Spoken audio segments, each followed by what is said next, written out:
Does Apple actually slow down your phone over time? Yes. And it's because you'd be much more pissed off if they didn't.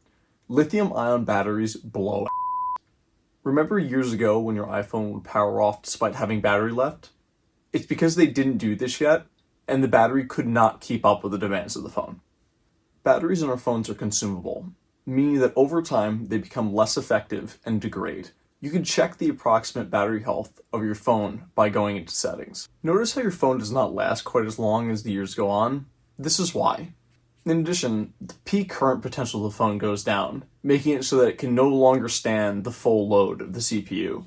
As a result of this, and Apple's desire to make sure your phone does not shut down randomly, they throttle the device over time. This ensures that the device still runs reliably despite having less battery potential. I remember years ago with my iPhone 6, especially after I had it for a while, it would randomly shut down despite having 20-30% battery left, especially in cold environments.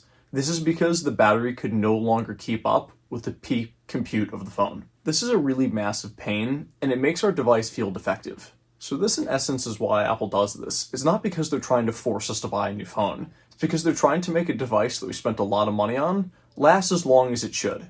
Lithium-ion batteries are a very imperfect technology, but they've been around for a while and it's the best that we have for now. It's important to note that the battery life that we see on our phones is only an estimate, as shocking as that may sound.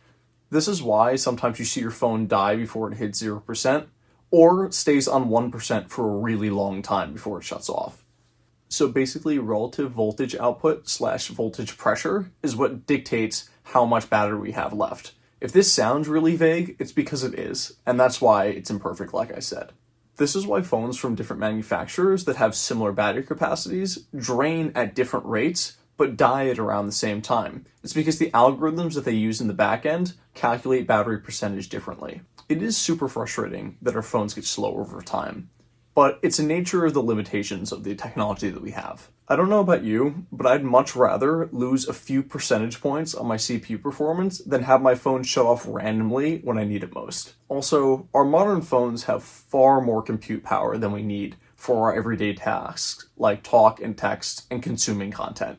Even if Apple took away a substantial amount of processing performance from your modern phone, it would take a very long time before you noticed any real-world differences. Unless you're running something like synthetic benchmarks all the time, which is a really big edge case, which 99% of people don't do.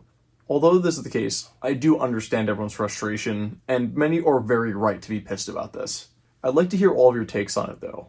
Is it right for Apple to reduce the performance on our phones, or should they leave them as is? Let's talk about it in the comments. Anyway, thank you so much for watching. If you like this content, please like and share, and of course subscribe, and I look forward to seeing you all in the next one.